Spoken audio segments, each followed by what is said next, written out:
Sexo deve ser motivo de prazer, mas, por muitos fatores, em algumas ocasiões, o sexo acaba se transformando em momentos de falta de prazer e de muita dor até. Uma das causas pode ser a síndrome de Rokitansky. É assim que fala? Rokitansky. Eu vou conversar com a médica dermatologista Cláudia Melotti, que é portadora desta síndrome, e também com o Dr. José Bento, nosso conhecido, que vai esclarecer as nossas dúvidas sobre essa síndrome. Vamos falar também sobre disfunção sexual, dor durante a relação e o processo terapêutico para quem também tem essa síndrome e às vezes nem sabe. Não é assim que funciona, Cláudia? Sim. Obrigada por ter vindo, obrigada por ter vindo. A gente já estava num papo aqui durante o intervalo. O que é essa síndrome? Eu vou te chamar de Cláudia ou de doutora? De Cláudia, por favor. Como é essa síndrome, Cláudia? A síndrome é uma malformação congênita. A criança nasce com essa malformação, que é caracterizada pela ausência de útero. Então a menina não menstrua, não pode ter filhos, e a ausência do canal vaginal, onde existe a penetração, onde o pênis penetra. Então o diagnóstico é feito ou na fase da menstruação, quando a menina não menstrua, então ela vai ao ginecologista, ou no momento da relação sexual, que ela tem dor para a relação sexual. Então a menina nasce e ninguém sabe. Ninguém sabe, ela tem todas as características femininas normais. Faz xixi normalmente, tudo bonitinho. Totalmente. Tudo... E os ovários normais, então ela tem todo desenvolvimento das mamas, da região vulvar, dos pelos, tudo normal. Tá. Aí começa a chamar a atenção porque ela não menstrua. Não menstrua. Normalmente sim. Tá. E depois, pela dor, a relação sexual. Tá. Como foi com você? Eu fiz o diagnóstico em momentos separados. Eu não menstruava, eu fiz o diagnóstico da ausência de útero, que eu não podia ter filhos. Isso com que idade aos mesmo? 14 anos, 13, 14. Não menstruava... Foi ao médico. Fui ao ginecologista. Mas nesse momento não foi feito o diagnóstico da síndrome completa, da ausência do canal vaginal. O que foi descoberto? É somente a ausência do útero. Eu encarei como uma impossibilidade de ter filhos. Foi triste, mas segui a vida normal, uma família muito acolhedora. E já na faculdade de medicina, no primeiro ano da faculdade, na primeira relação sexual, eu tive dor. E fui ao ginecologista achando que ia ser muito simples, um ímen mais difícil de romper, já querendo resolver no mesmo dia até. E é uma dor que impossibilita a relação? Sim, impossibilita. É uma dor que não tem como enfrentar? Não. Não tem vagina. Não tem o canal vaginal. Você tem vulva, uma coisa é a vulva. Isso, doutor, mostra pra gente entender. Uma coisa é a vulva, isso é perfeitamente normal, tá vendo? Uma coisa é a vulva. Tem os grandes lábios, os pequenos lábios, é tudo perfeito. Tá. Não tem como saber que não tem vagina. Então aqui, lá dentro, então, tem um pouco de vagina somente, é o terço distal, mas dentro não tem. É uma agenesia dos ductos milerianos, embriologicamente. Isso mais ou menos na 8ª semana de gestação. Quando a menina ainda tem 8 semanas de gestação, é um embriãozinho. Então a relação sexual é impossível? Impossível. Impossível. Vaginal, impossível. Né? É lógico que tem tratamento. Isso que nós estamos conversando. Bom, aí muita dor na relação sexual, foi ao médico e descobriu a síndrome. Sim, e aí, que não tinha o canal vaginal. Aí, imagina uma mulher com 19 anos, 20 anos, que a pauta mais importante era ter uma relação sexual. E não pode. Então foi muito difícil, mas com o tratamento adequado, e eu tive a sorte de já ser indicada para dilatação. Peraí, como é que foi feito esse diagnóstico? Com o ginecologista, com o exame físico adequado e depois confirmado com o ultrassom. Então, o exame pode ser feito pelo médico ginecologista com o exame ginecológico. Cláudia, 19 anos, uma menina. Como é que você lidou com esse diagnóstico? Foi muito difícil, mas com um bom médico ao meu lado e indicando o tratamento correto, eu tive um desenvolvimento, um tratamento adequado e uma vida, depois que eu conquistei, foi um tratamento doloroso, tinha dor, mas conquistando o canal vaginal, eu tive uma vida sexual normal e tenho uma vida sexual normal. É mesmo? Exatamente. Então existe um tratamento? Sim. Isso é algo... E o que eu estava conversando com a Cláudia, antigamente, quando eu me formei, o tratamento escolhido era uma cirurgia. Eu ia perguntar isso. Tirava-se então a pele da coxa ou da nádega, aqui nessa região, envolvia num molde, né? E colocava, e abria-se, o próprio médico abria a região da vagina. E né? encaixava essa peça lá. Exatamente, entre o ânus e a vulva, né? Ele, nessa região já tinha a vulva, né? Então nessa região e aí encaixava a peça lá e era muito dolorido, era muito doloroso. Uma recuperação difícil. Complicada. Mas atualmente, que a Cláudia estava me dizendo, os tratamentos são completamente diferentes. Hoje usa-se esse molde, olha só.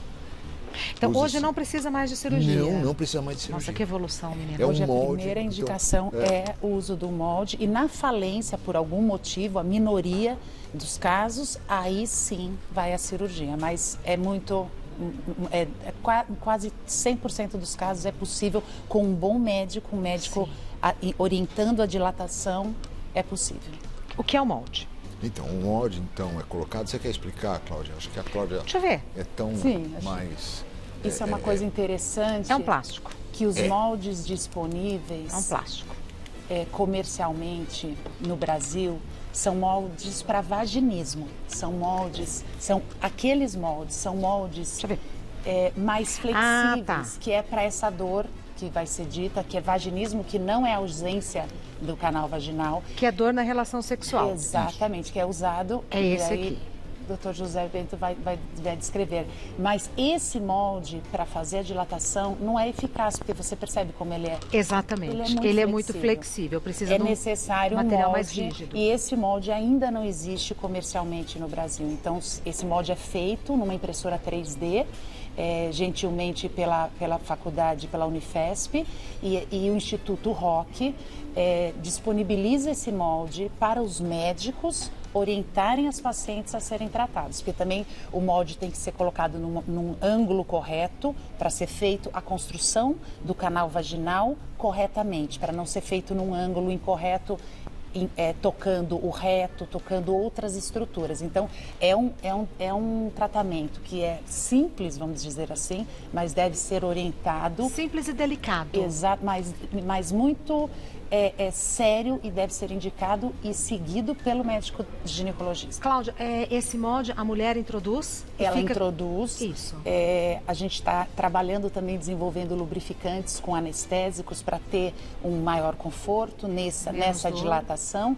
E a fisioterapia feminina também ajuda muito, fazendo movimentos para o relaxamento dessa musculatura pélvica para penetração menos dolorosa. O tratamento também é doloroso, mas depois é constituída um canal vaginal perfeito e muito adequado. Você constrói um canal vaginal? Sim. Existe até um empoderamento, né? A mulher constrói o seu canal vaginal. Eu tenho que dizer que depois do tratamento... Sim. Então a mulher introduz esse molde e fica com ele algum... Um movimento, faz movimento, uma pressão constante, meia hora por dia. Sentindo dor. Sentindo dor, no seu limite de dor, mas com um relaxamento da região, com respiração, com todo um entorno adequado, num ambiente confortável, né? Com toda o tratamento pode ser feito e pode ser auxiliado também por um companheiro, pela relação sexual. Entendi. Inicial com cuidado. Eu preciso sair um minutinho, mas quando eu voltar eu quero retomar primeiro com o Dr. José Bento para a gente saber um pouco mais disso e qual o impacto disso no lado psicológico da mulher. Sim. Porque é um processo de autoconhecimento, sim, não é? Muito transformador, eu imagino. Sim. Já volto, um minutinho só, um minutinho. Priscila chamou, tem que vir, mas a gente já vai voltar a conversar. Vou continuar conversando com o Dr. José Bento e com a Cláudia, e eu deixei uma questão no ar, como usar isso corretamente, porque eu estou vendo que nós temos aí outros elementos. Esses todos são tratamentos para... Vaginismo. Ou o que é aquele azul? Dor na relação sexual. Isso aqui é uma bolsa de água quente para tratar vaginismo, aumentar a temperatura local da região genital, porque o que é o vaginismo? O vaginismo é uma contração involuntária da musculatura do assoalho pélvico. Então, inconscientemente, a mulher contrai e não consegue ter penetração, não consegue nem fazer um exame ginecológico. Então, ela contrai essa musculatura, é até difícil chegar até a vulva no exame ginecológico. Quando ela fica naquela posição ginecológica, já fecha as pernas, ela não consegue, é inconsciente, e ela contrai toda essa região. E isso é um problema sério até que atrapalha o relacionamento do casal. Sim. Então, e pode começar com uma dispareunia simples. O que é uma dispareunia? Isso. É uma dor à relação sexual. Então você tem relação sexual normal, não tem nenhum problema com seu marido, com seu parceiro, e aí de repente você tem uma infecção urinária. E aí teve relação sexual, teve uma dor. E aí você contraiu toda aquela região. E aí na próxima relação sexual existe uma memória, sem principalmente dúvida, muscular, ela contrai de novo, porque ela acha que vai... Então ela desenvolve o vaginismo. Ela desenvolve o vaginismo. Tá. E essa bolsa já tem um formato anatômico? Exatamente, justamente para o tratamento do vaginismo. O tratamento do vaginismo é um tratamento fisioterápico. Então é a fisioterapeuta então que vai dessensibilizando aquela área genital para ela não ter mais aquelas contrações involuntárias. E com isso é usado então esses moldes. Esses moldes começam com um molde menor, que são os mais flexíveis. São os mais flexíveis, tá, justamente para não machucar, não pode machucar. Ela já está machucada inconscientemente. Então, você não pode aumentar esse trauma local. Você tem que desensibilizar. Doutor José Bento, e se eu estou escutando essa conversa na minha casa, como é que eu vou saber, eu tenho dor na relação sexual, como é que eu vou saber se eu tenho a síndrome, como a Cláudia, ou se eu tenho vaginismo? Bom, a síndrome da Cláudia, a síndrome de Rokitansky, você não consegue ter relação sexual, você não tem vagina, você não tem útero. Então você já deve ter ido ao ginecologista, todas as meninas depois da primeira menstruação já devem procurar um ginecologista. Ou, se não menstruou até os 14 anos, que foi o caso da Cláudia, não teve menstruação, ela já deve procurar o ginecologista para um exame. Muito bem. Então, essa é a diferença básica, né? Agora, a mulher que tem vaginismo, ela contrai de uma maneira e ela menstrua. Isso. Ela tem útero normal, ela tem corrimento, tudo normal. Ela só o sintoma é o mesmo, mas são coisas completamente diferentes. Ô, Cláudia, então você não menstrua? Não menstruo. Todo quadro ele é diagnosticado. A mulher pode também ter uma contração da musculatura pela dor? Pela tristeza, pela dor, por tudo. Então pode existir um vaginismo, que não é o vaginismo, ele está associado. E por isso o diagnóstico necessário é necessário, o diagnóstico correto, o tratamento e o segmento.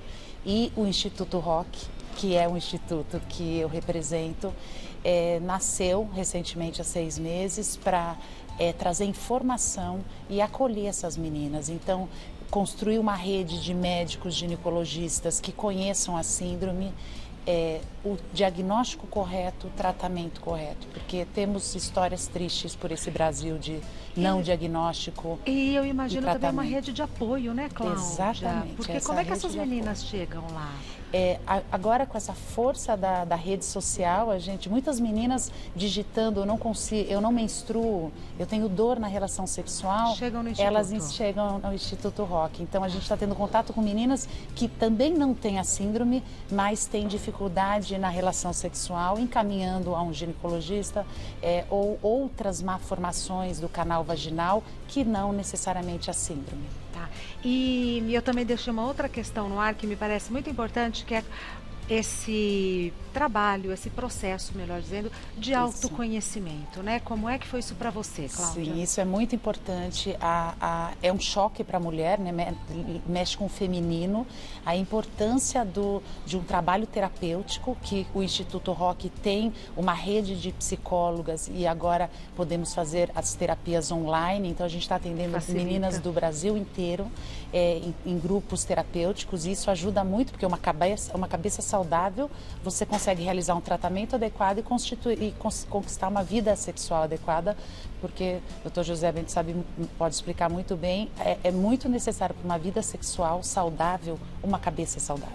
Então, não só a anatomia. Então, precisamos construir um canal vaginal corretamente, com a dilatação, se possível, e não a cirurgia. Aqui o Brasil tem um viés, tem muitos colegas ginecologistas indicam ainda a cirurgia, porque o sucesso da dilatação é algo recente, que se sabe recente. Aqui no Brasil ainda, por usar os dilatadores flexíveis, tem essa percepção de um insucesso do tratamento. E depende muito do comprometimento da própria mulher, Exatamente. da dificuldade em se tocar, né? Se conhecer. De se conhecer. Tem casos muito tristes de meninas que dilataram a uretra. Talvez possa ser mostrado no desenho anatômico e não o local da vagina. Por isso que precisa ser muito bem orientado. E a menina perdeu o controle de urinar, de como urinar, porque dilatou o local errado. Porque a vagina é nessa região e a uretra é aqui em cima, ó. É exatamente nessa região de cima. Aqui a vagina e aqui o ânus. Vagina e uretra. Imagina a menina tentando, porque os dilatadores, eles começam pequenininhos. Exato. Exatamente. Bem menores que esse, bem mais fininhos. Eu imagino. E aí vão aumentando, vai aumentando. Imagina, ela dilatou a uretra. Mas aí, por isso, é a orientação do fisioterapeuta, do ginecologista.